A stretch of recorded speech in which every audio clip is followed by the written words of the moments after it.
Bismillahirrahmanirrahim. Assalamualaikum warahmatullahi wabarakatuh.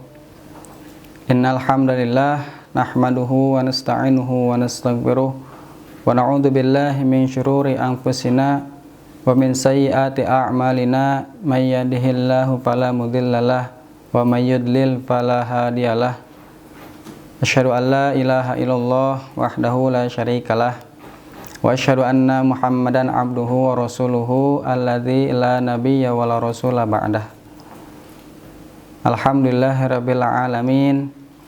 Segala puji bagi Allah Rabb semesta alam yang mana telah memberikan karunia dan nikmat-Nya, antara nikmat iman, nikmat Islam, nikmat sehat wal afiat, sehingga kita masih dapat diberikan kemampuan oleh Allah untuk dapat melaksanakan ibadah di bulan suci Ramadan. Semoga apa yang telah kita laksanakan dan apa yang sedang kita laksanakan diterima dan dicatat oleh Allah sebagai amal soleh. Amin ya Allah ya Rabbal alamin. Salawat beserta salam semoga tetap tercurah limpah kepada Nabi Muhammad sallallahu alaihi wasallam, kepada keluarganya, sahabatnya, para pengikutnya, dan insyaallah kepada kita selaku umatnya. Amin ya Allah ya Rabbal alamin. Jamaah yang dimuliakan oleh Allah, dalam kesempatan kali ini, dalam siraman qalbu kali ini, saya akan memulai dengan beberapa fakta yang terjadi setiap tahunnya. Dilansir dari kanal Merciful Servant bahwasannya setiap tahun terdapat sekitar 845 juta orang meninggal karena kelaparan, dan terdapat 100 juta orang lainnya mengalami kemiskinan.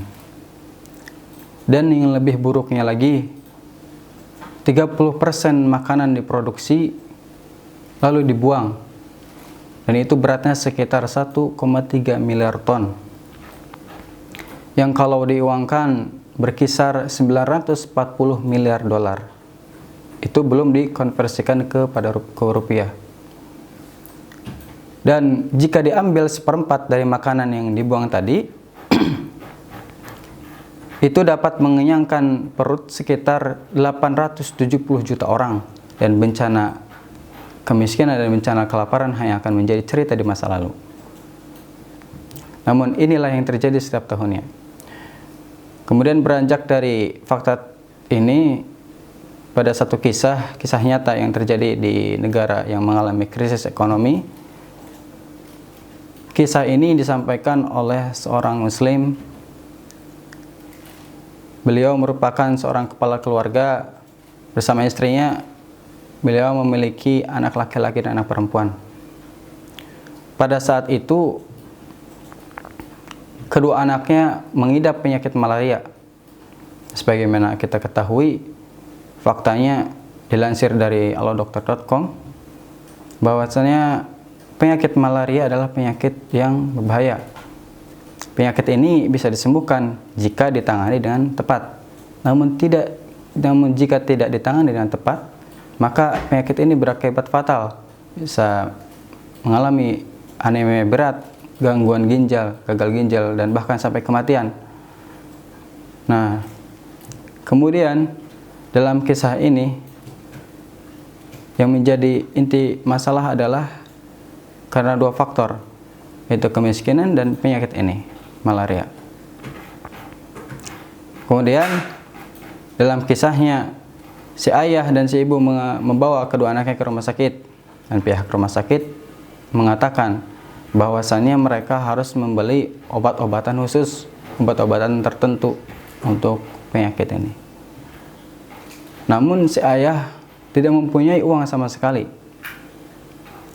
Kemudian dia keluar untuk mencari bantuan, dan tidak ada orang yang ingin membantunya. Dan ketika dia kembali, dia bilang, saya tidak punya uang, yang bahkan untuk membeli satu buah jeruk pun saya tidak punya.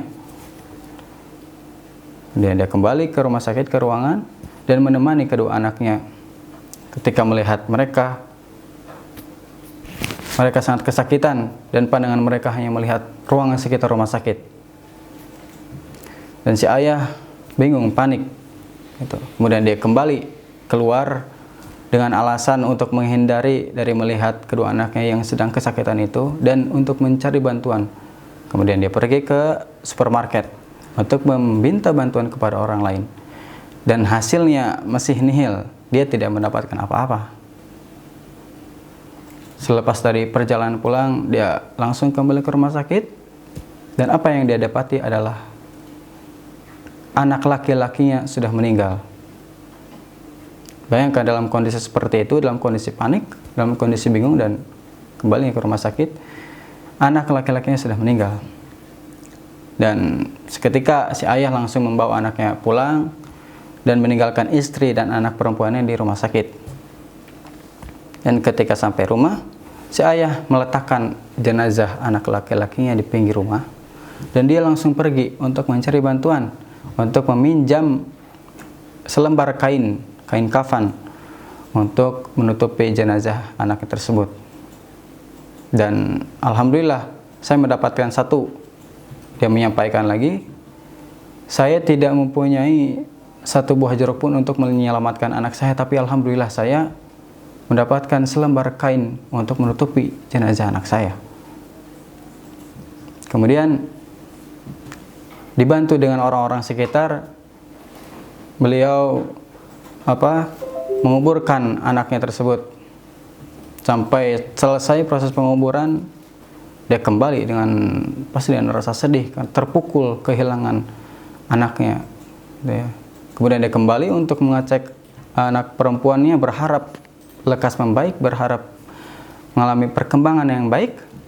Tapi qadarullah, yang terjadi pada anak perempuannya sama. Dia menyusul anak laki-laki tersebut, dia meninggal juga. Dan pada hari itu dia bilang, pada hari itu saya menguburkan dua anak saya pada hari yang sama. Pada hari yang sama. Dan dia bilang, ini adalah masa-masa tersulit yang pernah saya alami seumur hidup saya. Tetapi apa yang luar biasa dari kisah ini adalah ketika dalam kondisi seperti itu, ketika dalam kondisi bingung, panik, dan sedih pastinya, beliau masih mengucapkan alhamdulillah. Kenapa? Karena masih ada orang-orang sekitarnya yang membantu untuk menguburkan anak-anaknya. Dan saya masih ingat betul katanya, ketika anak perempuan saya mulutnya masih terbuka menginginkan sesuatu untuk dimakan, tapi saya tidak punya apa-apa untuk memberikan dia makanan. Dan sekarang dia sudah tiada. Saya masih ingat betul sampai hari ini mengejar dia. Dan akhirnya dia di akhir kisah dia menyampaikan pesan pada kita, semua hal ini bisa terjadi dan inilah yang terjadi pada keluarga saya.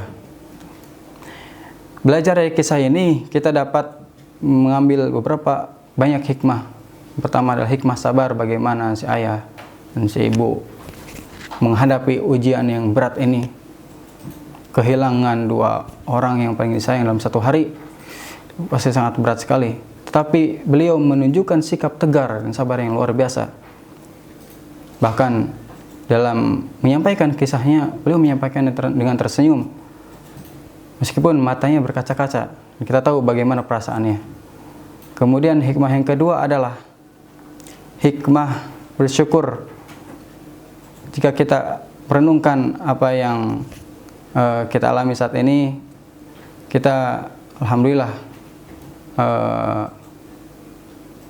masih bisa bersyukur ya. Maksudnya melihat orang-orang di luar sana kondisinya masih banyak yang lebih buruk dari kita gitu. Dan itu adalah hal yang patut kita syukuri. Kemudian yang ketiga adalah dari kisah ini kita terbangun rasa untuk semangat bersedekah pada orang yang tidak mampu. Dan di bulan Ramadan ini adalah momen-momen terbaik untuk memberikan rezeki kita kepada mereka-mereka yang kurang mampu. Dan saya mengutip salah satu hadis, bunyinya adalah man fattara shaiman kana lahu mithlu ajrihi ghairu annahu la yanqusu min ajri shaimi syai'an.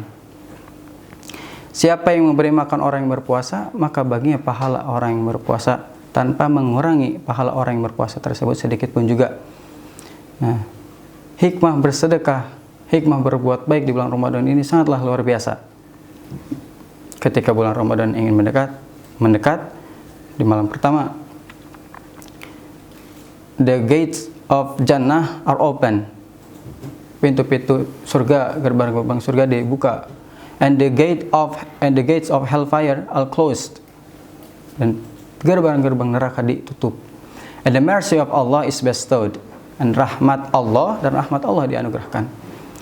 And the forgiveness of Allah is released. Dan ampunan Allah curahkan. And the devils are locked up. And syaitan dibelenggu. Dan inilah yang menjadi momen-momen terbaik kita nih. Setiap waktu di bulan Ramadan ini adalah waktu yang sangat berharga. Maka saya mengingatkan khususnya untuk diri saya pribadi dan umumnya untuk para jamaah sekalian, mohon maaf atas segala kesalahan kehilapan yang saya ucapkan. Apa yang salah itu datangnya dari lisan saya sendiri, dan apa yang benar datangnya dari Allah Subhanahu wa taala. Akhirul kalam, wassalamualaikum warahmatullahi wabarakatuh.